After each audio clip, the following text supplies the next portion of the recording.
Di awal video ini, gue pengen minta lu coba inget-inget kondisi media sosial dan YouTube lu 10 tahun lalu. Sekitar tahun 2015 lah. Atau nggak usah 10 tahun lalu deh. Coba inget kondisi YouTube dan sosial media di zaman COVID tahun 2019. Isinya mungkin ya foto liburan gitu kan, status alay, meme receh, orang lagi bikin dalgona. Ya lumayan adem ayem ya dibandingkan sama kondisi di tahun 2025. Nggak ada tuh perang opini sampai viral, sampai klarifikasi di podcast-podcast, saling cancel satu sama lain, saling sebar aib, beda banget sama sekarang. Lu buka medsos, mau Instagram, mau Twitter ya, itu kayak masuk ke medan perang, apalagi Twitter sih. Beda pendapat dikit soal politik, soal relationship, atau bahkan soal cara masak mie instan, itu bisa jadi bahan hujatan berjilid-jilid. Dan di tengah kebisingan ini, sebetulnya muncul tren baru yang lumayan ekstrim. Jadi bukan lagi soal siapa yang paling benar, tapi siapa yang paling dalam tanda kutip keras suaranya. Sekarang adalah zaman populisme. Influencer yang paling kasar, paling polarizing, bikin polarisasi, paling pamer kekayaan, paling pamer kepintaran, mereka lah yang akan menang dan dapat panggung. Mereka membangun pengikut itu biasanya ya, bukan dengan diskusi, tapi dengan menciptakan drama dan memposisikan diri sebagai alpha yang nggak bisa dibantah. Dan kalau lu inget sosmed 10 atau 5 tahun lalu, kita pun tanpa sadar ikut terseret dalam arus tersebut. Dan di tahun 2025 ini, wajar memang kita sebagai penonton di sosmed, di YouTube itu haus ya akan informasi itu yang benar gitu. Karena zaman sekarang informasi ya udah kebanyakan. Suara yang benar, suara yang logis, fakta gitu ya, yang bisa jadi pegangan hidup kita tuh memang langka banget. Apalagi makin banyak pula konten-konten AI ya, yang informasinya mungkin gak jelas ya. Dan dari sana muncullah beberapa tokoh ya kan. Lu pun mulai nonton YouTube beberapa tokoh-tokoh baru, sampai akhirnya lu ngefans sama berbagai tokoh tersebut, baik dalam negeri dan luar negeri. Lu ikutin semuanya, sampai bahkan drama-dramanya juga, jelek-jeleknya juga lu ikutin. Ngefans itu nggak salah sih sebenarnya, apalagi sama orang pinter, orang kaya, itu ya wajar. Kita butuh yang namanya role model ya, biar hidup kita bisa berubah. Tapi sadar atau nggak sadar, kok sejak lu ngikutin orang ini, tiba-tiba yang berubah bukan cuma hidup lu doang jadi lebih positif ya, tapi kok mindset juga berubah gitu. Dulu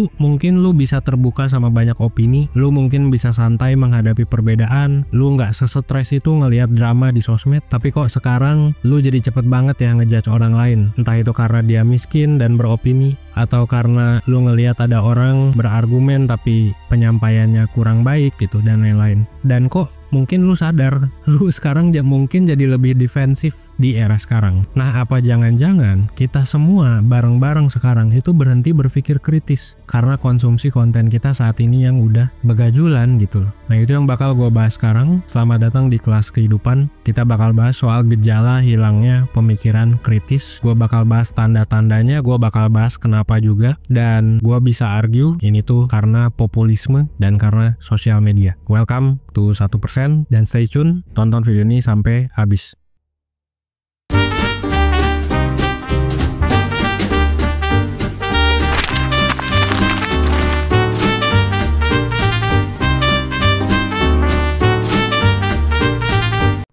Oke guys, sebelum lanjut gue mau ngasih tahu info buat lo yang lagi ngerasa bingung, ngerasa stuck sama hidup akhir-akhir ini. Entah itu soal karir, pendidikan, hubungan, keluarga, pernikahan, atau hal-hal personal lainnya. Sekarang 1% tuh nyediain psikotes premium. Di dalam psikotes premium ada berbagai pilihan tes yang dirancang buat ngebantu lo lebih paham siapa sih diri lo sebenarnya, supaya lo bisa ngambil keputusan hidup lo dengan lebih baik. Psikotes ini tuh ngegabungin berbagai jenis tes psikologi profesional. Jadi setiap lo beli, lo bakal dapet beberapa psikotes, disatuin reportnya jadi puluhan halaman untuk hasil yang akurat dan personal. Lo bisa baca puluhan halaman ini, dan yang paling keren, kalau lo nggak ngerti atau lo ada pertanyaan, lo bisa dapet insight lanjutan lewat konsultasi bareng expert dari 1%, langsung berdasarkan hasil tes lo. Langsung aja kunjungi 1.bio/psikotespremium buat info lebih lanjut.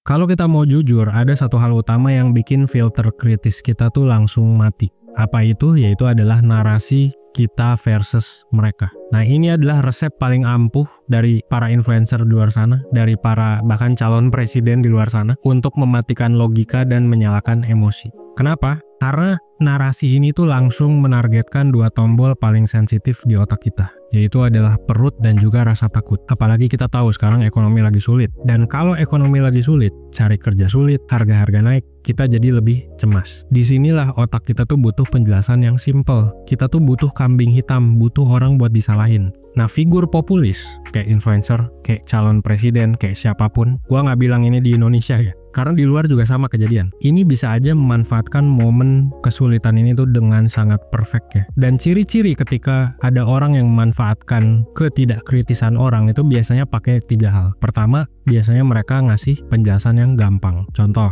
lu tuh miskin atau lu tuh susah bukan karena sistem ekonomi segala macam, tapi karena mereka. Nah, mereka ini bisa siapa? Bisa banyak ya, bisa Yahudi lah, bisa SJW lah, bisa oligarki, bisa inflasi, bisa juga bisa apa aja sebenarnya. Jadi penjelasannya tuh simple, gampang dimengerti. Nah, yang kedua, tandanya adalah biasanya mereka ini menciptakan musuh bersama. Tiba-tiba yang jadi masalah tuh bukan lagi kayak gaji lu kecil gitu ya dan lain-lain. Tapi yang masalah adalah elit global misal. Yang jadi masalah adalah kelompok ini nih yang bermasalah dan lain-lain. Jadi biasanya mereka menciptakan musuh bersama. Itu yang kedua. Yang ketiga adalah janji pahlawan. Nah, ini gampang banget ya diidentifikasi karena biasanya mereka-mereka ini yang memanfaatkan ketidakkritisan lu akan berjanji ke lu. Gua ngerti kok penderitaan lu, gua janji bakal ngebantu lu jadi XYZ. Gua berani kok ngelawan mereka, gua bakal jadi hero lu dan lain-lain. Nah, ketika 3 narasi seperti ini digabungin gitu ya, terus dilempar, nah otak kritis manusia itu biasanya langsung shutdown.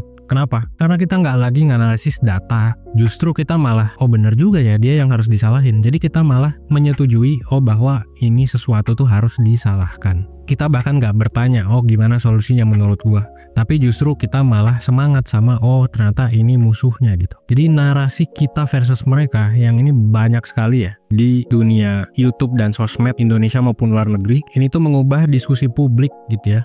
Dari adu argumen, dari adu data menjadi adu loyalitas gitu. Dan disitulah pemikiran kritis orang tuh bisa mati. Jadi ini saran pertama dari gua ya. Lu harus hati-hati sama siapapun yang menawarkan narasi seperti ini. Karena siapapun yang mengatakannya biasanya punya tujuan tertentu untuk memanfaatkan lu. Supaya lu bisa jadi loyalis, tapi bukan loyalis pintar ya. Untuk jadi loyalis yang bodoh.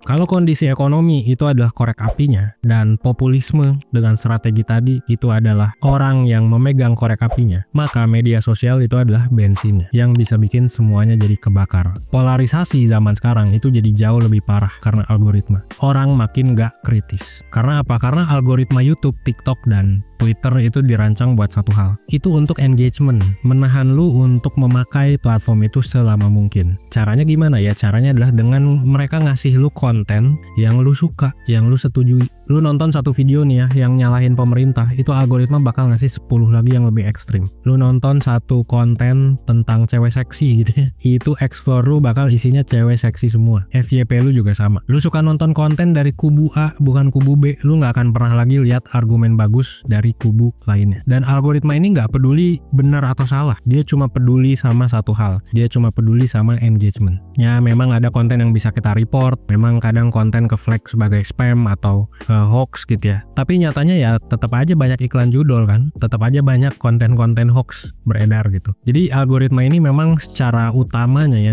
tidak peduli benar atau salah. Jadi engagement itu yang utama. Konten yang paling memancing emosi, marah, benci gitu ya, itu adalah yang paling banyak mendapatkan interaksi. Jadi kita itu sekarang sedang hidup di dalam echo chamber, jadi ruang yang bergema gitu. Keyakinan kita itu akan terus dikonfirmasi, jadi akan terus mantul seperti gema. Echo chamber guys, kita jadi terisolasi juga dari sudut pandang lain karena kita hidup di dalam goa doang, goa konten yang setuju sama kita doang. Di dalam gelembung ini, kebencian kita terhadap orang lain yang beda pendapat sama kita, yang hidup di gua yang berbeda, yang berlawanan, itu bakal makin meningkat. Dan sekalinya kita dapat pendapat lain, bisa aja kita nggak baca, bisa aja kita nggak nonton keseluruhan argumennya. Lihat judul ke comment section, lihat komen yang nggak setuju, kita likes, kita reply komen tersebut, selesai. Ada yang pernah kayak gitu nggak? Gue jujur pernah, dan ya mungkin gue mulai sadar kok gue jadi kayak nggak terlalu kritis ya. Jadi gue juga ngerasain hal yang sama guys. Contoh gampang dan ekstrim soal fenomena ini itu sebenarnya nggak ada contoh lain selain Donald Trump ya yang paling bagus gitu. Karena contoh ini tuh sampai bikin dia jadi presiden ya kan. Dia adalah master dari populisme di era modern. Dia tuh naik ke kekuasaan itu dengan menyuarakan kecemasan siapa? Tidak lain dan tidak bukan menurut dia adalah para pekerja di US yang ya of course merasa ditinggalkan oleh elit politik ya di zaman sebelum dia gitu. Jadi jago banget tuh dia membuat narasi-narasi populisme ini. Jadi selalu kita versus mereka. Selalu kita yang adalah rakyat, kita yang adalah pekerja keras versus mereka. Mereka tuh siapa? Ya elit korup lah, media fake news lah, imigran lah, negara lain lah gitu ya. China. Narasinya tuh jelas. Negara Amerika itu hancur karena mereka ini bisa siapapun ya mengkhianati kita, dan cuma Donald J. Trump gitu ya yang bisa menyelamatkan, dan dia membuktikan beberapa ya terhenti sementara gitu, tapi ya banyak juga hal-hal yang problematik ya dari sana gitu. Nah makanya selanjutnya kita bakal bahas soal jebakan-jebakan kalau lu udah kemakan sama yang beginian. Dan orang yang begini tuh nggak berarti jelek gitu ya. Populisme tuh nggak berarti orangnya tuh selalu jelek, tapi jangan sampai pemikiran kritis kita itu jadi hancur gara-gara orang seperti ini yang mempolarisasi, yang berjanji sebagai pahlawan, yang seperti NPD gitu, seperti megalomania gitu ya. Nah gua bakal bahas tentang ya jebakan ketika lu udah nggak kritis dan lu udah terjebak sama populisme. Tonton sampai habis karena ini bagian yang penting ya. Jebakan pertama, lu udah mulai merasa jadi bagian dari kubu yang pinter, sementara orang lain yang di luar kubu itu bodoh. Nah ini adalah taktik terselubung sebenarnya. Dan biasanya seorang figur populis seperti ini itu akan selalu meyakinkan para pengikutnya gitu ya, bahwa mereka adalah kelompok yang spesial, bahwa mereka adalah smart people, bahwa mereka adalah orang yang lu udah cerdas nih, dengan lu nonton gua lu tuh cerdas, lu tuh kritis karena lu punya pendapat sama kayak gua dan lain-lain. Sementara itu siapapun yang tidak setuju, tidak menonton atau tidak pakai cara mereka, secara otomatis akan diberi label lain. Ya labelnya tuh banyak lah, entah itu bodoh, miskin, sesat pikir, antek asing dan lain-lain. Taktik ini tuh biasanya membuat kita yang nonton itu merasa superior dan kita merasa eksklusif banget gitu. Ini kelompok memang pinter banget gua gitu kan. Nah kalau lu udah merasa kayak gitu, lu berarti udah dibodohi guys ya. Lu udah tidak kritis karena belum tentu kelompok lu yang paling pinter ya kan. Apalagi kalau lu udah males ngedengerin opini dari luar kelompok lu ya. Lu ngerasa buat apa gua dengerin argumen orang ini yang gua anggap bodoh gitu. Nah disinilah pintu diskusi lu udah tertutup dan loyalitas yang buta ini dimulai. Lu juga udah mulai mikir, oh ini orang ini nggak scientific, gua nggak mau denger. Oh ini orang nggak kaya, oh gua nggak mau denger. Oh ini orang ngomongnya nggak pakai rumus matematika, gua nggak mau denger lah gitu. Jadi banyak sebenarnya ya narasi-narasi seperti itu, dan gua menyarankan untuk ya jangan sampai itu menutup pintu diskusi, pintu perdebatan gitu loh. Itu jebakan pertama. Jebakan kedua, debat itu jadi nggak penting. Yang penting adalah menyerang orangnya. Nah, ini adalah jurus klasik dari para tokoh populis yang biasa kita bisa sebut sebagai ad hominem. Jadi kalau di debat, ya daripada mereka capek-capek membantah argumen dengan data, dengan logika, sangat jauh lebih mudah untuk menyerang karakter pribadi orang yang menyerang tersebut. Nah, figur populis ini bisa memanfaatkan ini banget gitu ya. Mereka tuh biasanya menciptakan julukan-julukan yang merendahkan gitu ya, mempertanyakan motif lu apa nih, lu ngapain nih ngelawan gua gitu, atau mengungkit-ungkit sesuatu, entah itu aib lah, entah itu masalah sebelumnya yang tidak relevan dengan topik debat. Tujuannya apa? Tujuannya adalah pembunuhan karakter lawan bicara di mata publik. Dan sebenarnya nggak masalah gitu ya, mau itu benar atau salah gitu. Kalau audiens sudah terlanjur benci dengan orangnya, ya mereka nggak akan peduli lagi sebagus apapun argumen dari lawan bicara ini. Itulah triknya.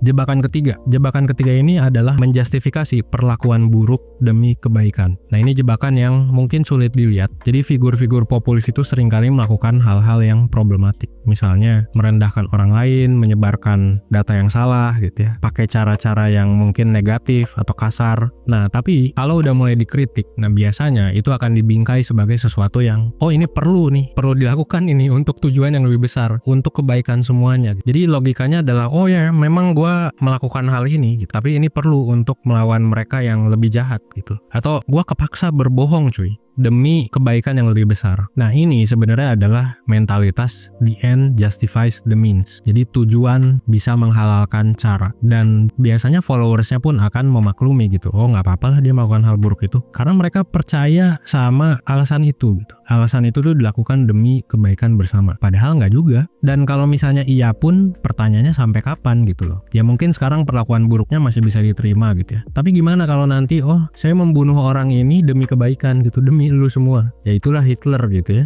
Apakah lu setuju dengan Hitler atau tidak? Ya nggak tahu sih ya. Tapi selain Hitler juga kan ada banyak contoh lain di luar sana gitu. Jadi hati-hati dengan jebakan seperti ini. The end justifies the means. Itu tuh hati-hatilah dengan seperti itu, karena mau sampai kapan the end justifies the means. Nah, jebakan yang terakhir adalah sang idola atau si pemimpin populis ini biasanya memposisikan diri sebagai korban. Ini mungkin jebakan yang hampir selalu ada gitu ya di populisme. Jadi meskipun si populis ini adalah orang paling populer gitu ya, paling alpha male, paling jadi raja atau ratu gitu ya, punya influence yang besar, biasanya figur populis ini akan selalu membangun narasi bahwa dia yang korban gitu. Dia memang raja, dia memang pemimpin negara gitu, tapi dia adalah korban. Jadi setelah melakukan hal buruk, biasanya kan si orang ini akan dapat kritik gitu ya. Nah, tapi setiap kali ada kritik, setiap kali ada berita negatif atau investigasi, itu akan dibingkai sebagai ini tuh serangan terkoordinasi untuk membunuh karakter gue gitu. Dari kekuatan jahat yang terlihat, padahal tiap hari dia membunuh karakter orang lain,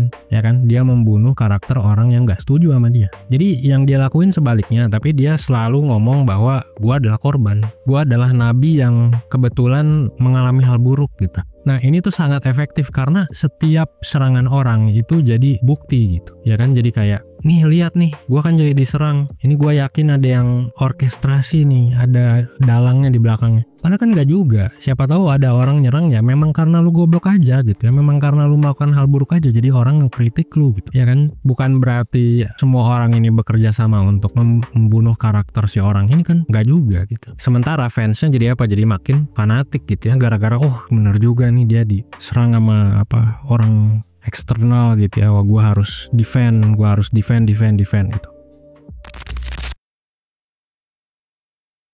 Nah, sekarang gimana caranya biar nggak jadi pengikut loyalis yang bodoh gitu? Ya sebenarnya lebih ke kita melindungi diri kita aja sih dari pola pikir yang ditanamkan kayak tadi gitu ya, yang nggak sehat gitu buat pemikiran kritis kita. Jadi jangan sampai kita yakin bahwa cuma ada satu kebenaran tunggal dan semua yang ada di eksternal atau yang pandangannya berbeda sama lu itu adalah musuh. Jadi jangan sampai lu ngikut orang karena dia kritis gitu ya, membranding dirinya sebagai orang yang kritis. Lu malah jadi goblok gitu kan, ngikutin orang tersebut gitu ya. Lu malah jadi anti kritik, bukan malah lu jadi kritis gitu. Nah, sebagai orang yang gua yakin lu nonton ini, lu mungkin mau self development gitu ya. Ini beberapa mindset yang bisa lu latih. Pertama, lu fokus ke metodenya juga, bukan cuma pesannya. Jadi ya mungkin pesannya baik, tapi lihat juga metodenya gitu. Dia gimana sih orang yang lu follow ini bangun argumennya? Apakah dia, si orang yang lu follow ini, membedakan dunia jadi hitam dan putih? Apakah dia ketika berargumen merendahkan lawan diskusinya dari awal, atau sengaja ditutup nih ruang untuk debat tuh, sengaja ditutup dari awal? Nah, itu lu harus waspada. Jadi bukan cuma pesannya